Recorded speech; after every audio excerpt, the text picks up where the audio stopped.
अस्सलाम वालेकुम। ਤੁਸੀਂ ਦੇਖ ਰਹੇ ਹੋ ਲੁਕਮਾਨ ਗੋਇਰਾ ਨਿਊਜ਼ ਤੇ ਮੈਂ ਤੁਹਾਡਾ ਦੋਸਤ ਮੁਹੰਮਦ ਲੁਕਮਾਨ ਮਾਨੀਪੁਰੀਆ। ਅੱਜ ਅਸੀਂ ਆ ਵੀਡੀਓ ਤੁਹਾਨੂੰ ਦਿਖਾ ਰਹੇ ਹਾਂ। ਇਹ ਲੋਰੀ ਬੱਚੇ ਨੂੰ ਦਿੱਤੀ ਜਾ ਰਹੀ ਹੈ ਸਿੰਧੀ ਜ਼ੁਬਾਨ ਦੇ ਵਿੱਚ। ਜਦੋਂ ਬੱਚਾ ਪੈਦਾ ਹੁੰਦਾ ਵਾ ਤਾਂ ਉਹਨੂੰ ਖੁਸ਼ੀ ਦੇ ਤੌਰ 'ਤੇ ਕੁਛ ਲੋਕ ਆਉਂਦੇ ਆ ਲੋਰੀ ਦੇਣ, ਅਤੇ ਉਹ ਲੋਰੀ ਦੇ ਕੇ ਬੱਚੇ ਦੇ ਘਰ ਵਾਲਿਆਂ ਕੋਲੋਂ ਪੈਸੇ ਲੈ ਕੇ ਜਾਂਦੇ ਆ, ਇੱਕ ਖੁਸ਼ੀ ਦਾ ਇਜ਼ਹਾਰ ਕਰਦੇ ਆ।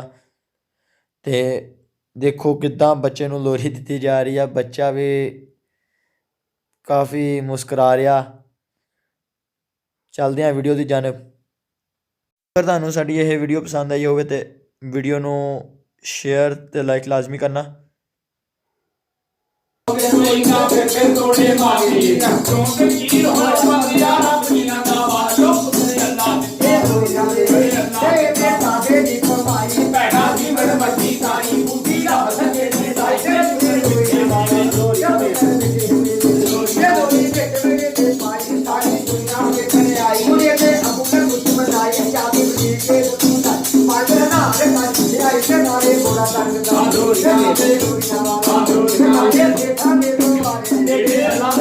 ਸਾਰੇ ਜੀਂਦੇ ਰਹਿਣ ਲੋਰੀਆਂ ਵਾਲੇ